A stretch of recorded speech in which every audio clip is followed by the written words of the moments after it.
Good morning, everybody. Cassandra Von Worsley here. Welcome to another FB Life training of Fire Your Inner Critic, Find Your Inner Badass, and finally build your business.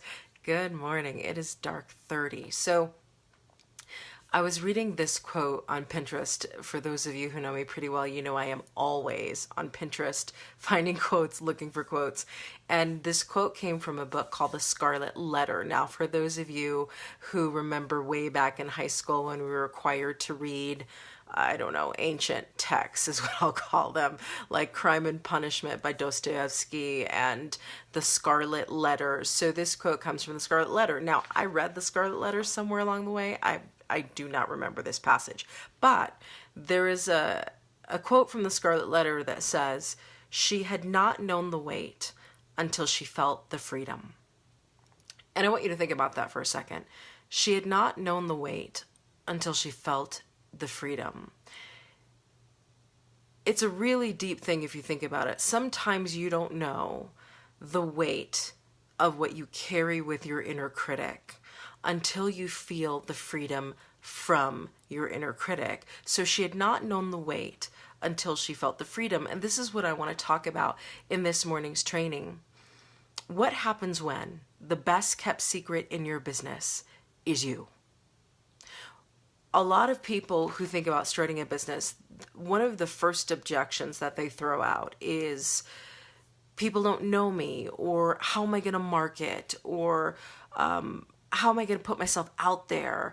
I don't like to public speak. I don't, people throw all of these objections about, but nobody knows what I do. Nobody knows who I am. Even my friends and my family, they're going to have questions for me about what I'm looking to do in my business. I remember when I first became a personal trainer, and this is years ago, at the time, I was beginning the journey of losing weight. So I started out as a fitness trainer. I was studying for my personal trainer certification. I was starting to lose the weight, and I felt I didn't really want to promote myself as a personal trainer yet. I really was of the mind of, I got to get there first before I put myself out there. You have to get there first. And so there was a part of me when I first became a personal trainer that felt like a fraud, that felt like an imposter, because here are my coworkers who are lean and they're tight and they're muscular and they're toned. And I have 40 extra pounds. Hey, Mark on me. I have 40 extra pounds on me. And when I first became a personal trainer, I felt like such a fraud. I mean, I had my personal trainer stuff. I was studying my certification. I was doing the work of eating a certain way and working out 2 hours a day. But I felt like the best kept secret of my business because I didn't feel worthy of doing a business. I felt like I had to arrive first, right?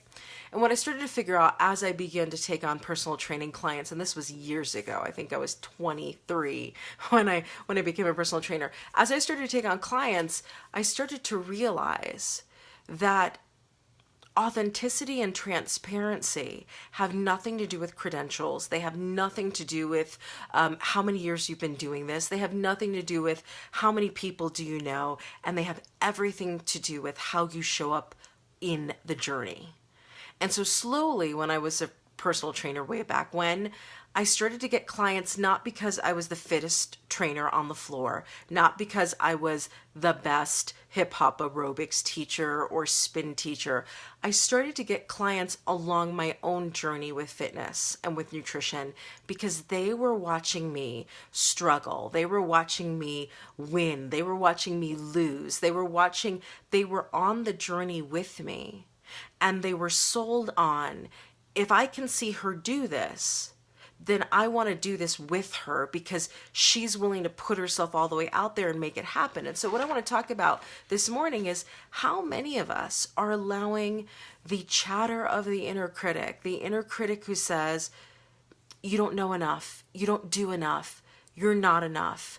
There's so many people out there doing what you're attempting to do, that instead of us really transforming that inner dialogue into something meaningful and into something powerful, we buy into those doubts and we buy into those fears and we buy into the sense that we've got to be more in order to do better in business. And then what we actually end up doing is, in our struggle for more, we go very quiet in our business. We hide. And so I want to talk this morning about how do you stop hiding out in your business? Because if you're your best kept secret, your business is never going to grow. And the inner critic would love for you to stay safe. The inner critic would love for you to just, hide your talents, hide your gifts, not do what you're meant to do. So I want to talk this morning about how do you stop hiding out in your business? First thing you've got to do is be aware that you're doing it. A lot of people go, but I have an Instagram account, but I have a few clients, I have 3 clients, I have 5 clients. A lot of people say, well, I'm not hiding out my business because I have a blog. And I want to say, if you knew that you were the level of entrepreneur that you expect to be in 5 years, is writing 1 blog post 3 times a week, is having an Instagram account, is having 3 to 5 clients, your vision of how you would be impacting the lives of so many others. Is that really what you'd be doing at that level of entrepreneurship? Most people are going to say, no, I wouldn't be playing that small game. I would be impacting thousands. I would be speaking before thousands. I'd be working with hundreds. You'd be on another level because you wouldn't be hiding out in your business. So the first step to stop the hiding out, even if you don't have a business yet. Sometimes people are like, well, I've been a project manager for 20 years. I want to start a project management business, but I kind of want to do it on the side quietly. Your gifts weren't given to you for you to be quiet with them. Your gifts weren't given to you for you to play small with them. Your gifts were given to you as an investment in the purpose of your life, and your gifts were meant to be multiplied over and over and over again, so they could reach so many more people than you on your own could reach. So if they're meant to be multiplied, to stop hiding them, the first thing you have to be aware that you are hiding in some way, shape, or form. So awareness is key. Second thing you've got to do to stop hiding out in your business, and this is a big one, own your value right where you are. A lot of people are waiting to become, they're waiting to feel like they're enough. You've got to at some point say, I'm going to cut all the bullshit. I'm going to cut all the needing to do this and needing to do that and needing, so many people are like, I need to heal first. I need to feel peace first. Listen, peace is a choice. Healing is a lifelong process. It can only be done by you. And as your own inner hero and leader, you're going to spend your entire life doing that work. Do not wait to share a gift that you were born with for a lifetime journey that you will not complete until you're done on this earth. You've got to own your value in this moment. So one, you've got to be aware that your inner critic is speaking to you in such a way that it's helping you hide your gift, hide out in your business. 2, you've got to own your value right where you are, because right where you are enough. Right? You don't need another certification. You don't need right where you are enough. Here's the third thing. You've got to get very clear, and this is much more business strategy than anything else. You've got to be able to voice the transformation that you bring to clients. I mean, clearly, concisely. You've got to be able to tell anyone and everyone else if they said to you, well, what do you do in your business? What do you do? If you're a personal trainer, it's not, I help people lose weight. What is the specific transformation you offer? Meaning, what is my client's 2:00 in the morning problem? How do my gifts provide the solution? And at the end of the day, when that person is done working with me, what is their transformation? Because it isn't just weight if you're a personal trainer. It isn't just joy if you are writing a blog about joy. It isn't just cleaning the clutter in your house if you're writing a blog about cleaning the clutter. There is deep work to everything each business owner does. Somebody could own a carpet cleaning business. It is not about cleaning people's carpets. There is a deep transformation in everything. And so the question you've got to ask yourself is, what is that deep transformation that I offer? And how can I say that clearly and concisely in terms of problem, solution, transformation? What is the before of my client? What is the after of my client?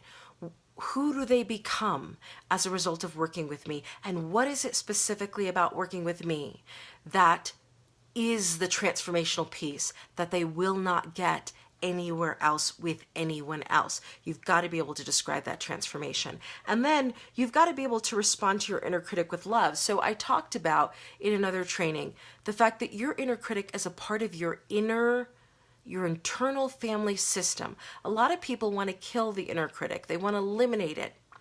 Firing your inner critic does not mean you crush it, destroy it, and send it on its way, because it is a part of your internal family system. There's a reason why that part of you exists. It was created to protect you from something. It was created to keep you safe. It has good, positive intention. Now, its results aren't that good. Its results are pretty crippling, but we're going to separate the behavior from the identity of that part of you. And what we want to do is transform that inner critic into your mentor, into a powerful mentor. So what you've got to do is speak to that inner critic with love. Listen, you don't learn your lessons from anybody who's judging you. Your inner critic is not going to quiet down because you are judging and raging at it. Instead, what we've got to do is really respond to your inner critic from a place of love, but a place of conviction.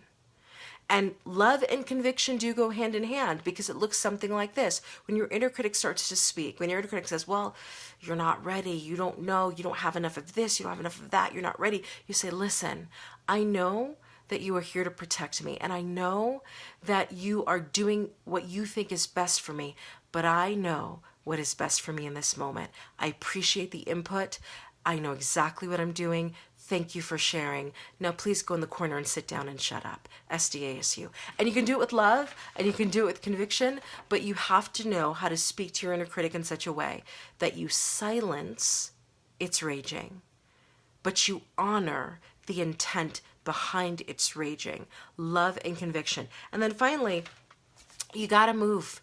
You got to take action. I know a lot of people want to sit in contemplation. They want to sit in reflection. But there's a piece, once you say, I'm aware that I've been hiding out. I'm owning my value in this moment. I know who I am. I know what I was born to do, and I'm ready to do it. And then you know the transformation that you offer. You have developed this statement that clearly lays out to people, here's the problem, here's the solution, here's the transformation that I offer, here's why you want to work with me. This is what I will deliver and bring to this experience of us in a way that nobody else can. And then you really speak to your inner critic with both love and conviction. Now you want to take action. Now, from a place of inspired action, you want to do something big and something immediate. And big doesn't mean, lots of people think big action means, okay, I'm going to quit my job, or okay, I'm going to, abolish one website and spend $3,000 building another.